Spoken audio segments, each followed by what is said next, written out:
Isang mapagpalang araw po sa inyo mga kasanggan dikit. Bali, ayan po. Marami po akong na-harvest na lettuce. Ayan po. Bali, lalik po siya. Doon nga po pala sa mga nagtatanim ng lettuce. Siyempre, hindi po may iwasan na sa lettuce po natin ay meron po mga reject. Minsan may parang pangit po ang itsura. Pero ito na po yung solusyon para hindi po masayang ang lettuce natin. Tulad po nito mga kasanggan dikit to. Yung mga ganito. Minsan parang may tuyo. Tatanggalin lang po natin tong part na to. Tapos itong pinakang puno niya, malutong po yan eh. Kumbaga po, tatanggalin lang po natin yung part na tuyo. Tapos yung the rest, iipunin na po natin yun para gawin po nating atsara. Biruin nyo po, 45 days po natin na alagaan. Tapos po, hindi po natin maibebenta kasi nga po may problema. Kaya ito na po yung solusyon sa ating pinoproblema para po hindi masayang ang ating mga lettuce. Bali, gagawin po natin siyang atsara mga kasanggan dikit. Yan po mga kasanggan dikit, hugasan po natin. Hindi na po natin kinakailangan na hugasan mabuti kasi nasa loob naman po siya ng greenhouse eh. Hindi naman po siya nadudumihan. At wala naman pong nakakapasok ng mga insekto dito. Alam niyo po mga kasanggan dikit, naranasan ko na po na yung mga lettuce ko ay hindi ko po maibenta. Kasi po, lalo na kapag tag-ulan, wala pong init, hindi po talaga gaganda ang ating lettuce. Maglelegi lang po siya, pero yung dahon po niya hindi po lalago. Tapos kapag sobrang init naman po, hindi din po gaganda ang ating lettuce. Yung ibang dahon po medyo natutuyo, kaya kung sakali man na makita natin yung ibang dahon ng lettuce natin ay medyo natutuyo, pitasin lang po natin yung mga natutuyo, tapos ipunin po natin para gawin po nating atsara para hindi po masayang. Hindi naman po basta natutuyo ang lettuce eh, medyo nagiging yellowish lang po siya hanggang sa matuyo na po siya. Kaya pag napansin po natin na medyo nagye-yellowish, i-harvest na po natin, pitasin lang po natin yun at ipunin po natin para magawa nga po nating atsara mga kasanggan dikit. Napakasarap po itong sa ulam po natin prito, pritong isda, sa tuyo, tinapa, sa pritong pork chop, sa tosino at longganisa. Bali, ang lettuce nga po pala natin mga kasanggan dikit, hindi po natin may iwasan na talagang may pait po talaga to. Sabi nga po nung ibang lahi, hindi daw po natin pwedeng tawaging lettuce ito kapag hindi daw po ito mapait. At sila po, gustong gusto po nila ang pait po ng lettuce. Pero kapag ginawa po nating atsara mga kasanggan dikit, nawawala po talaga yung pait niya. Napakasarap pong gawing atsara. Buti po natuklasan ko to mga kasanggan dikit kasi po kahit hindi ko po maibenta ang lettuce ko, pwede ko pa rin po siyang pagkakitaan kapag ginawa ko na po siyang atsara. Mga kasanggan dikit, sa wakas natapos ko na rin pong hugasan. Tara po, gupitin na po natin ang maliliit mga kasanggan dikit.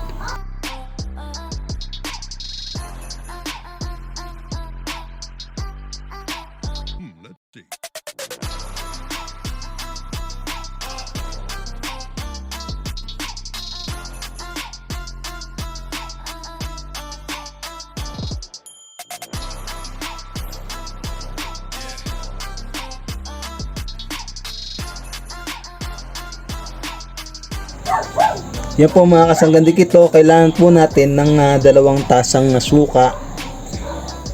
Ito po.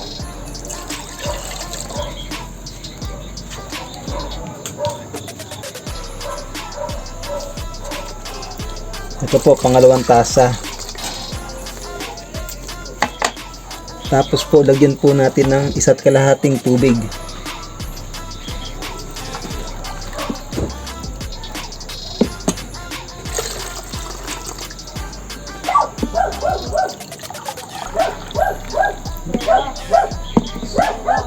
Sumobra po.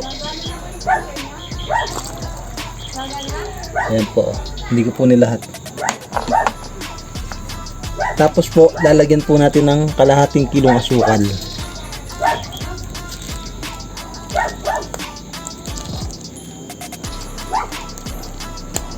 Kung ano po yung normally na paggawa ng atsara, ganun lang po.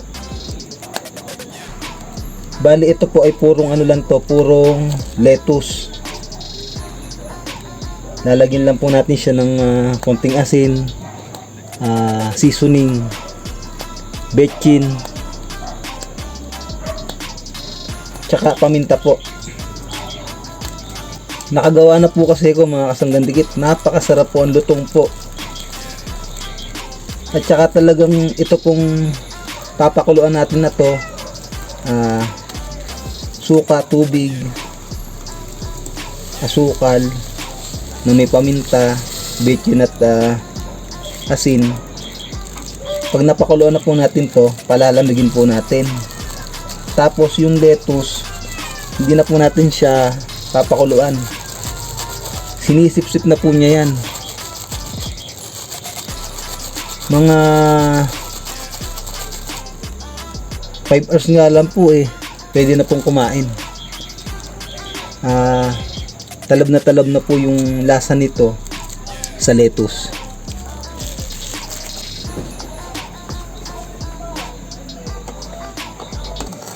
Ayun po mga kasanggandikit, haluin po natin hanggang sa matunaw po yung asukal.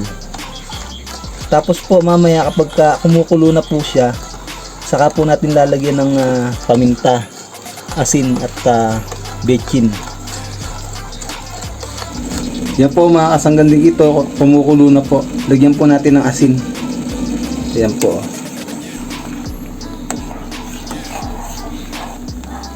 Tapos ilagay na po natin tong durog na paminta.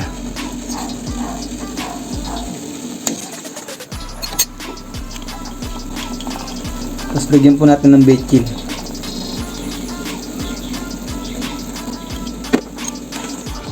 Yan po mga kasanggandikit, okay na po siya. Bali palalamigin lang po natin, tapos ilalagay na po natin sa lettuce. Yan po mga kasanggandikit, malamig na po yung syrup. Tara po, isalin na po natin dito sa lettuce.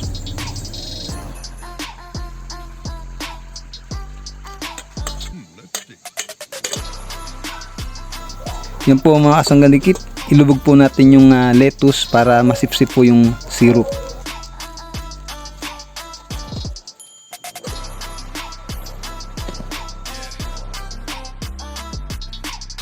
Yan po mga kasanggandikit, after 10 hours po, ito na po yung atsara nating lettuce. Yan po. Bali sinipsip na po niya yung syrup.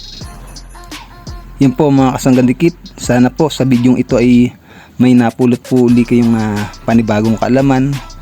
At dun po sa bago po nating taga-subaybay, pa-subscribe na lang po, pa-like and share, at papindot na rin po ng notification bell para lagi po yung updated sa mga i-upload ko pa pong mga tutorial video.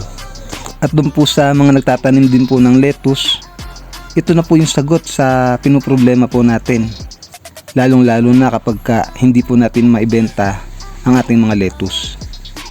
Yan po mga kasanggandikit, maraming salamat po sa patuloy na suporta at panonood niyo po ng aking mga videos. Isang mapagpalang araw pong muli sa inyo. Lagi po kayo mag-iingat at mabuhay po kayo.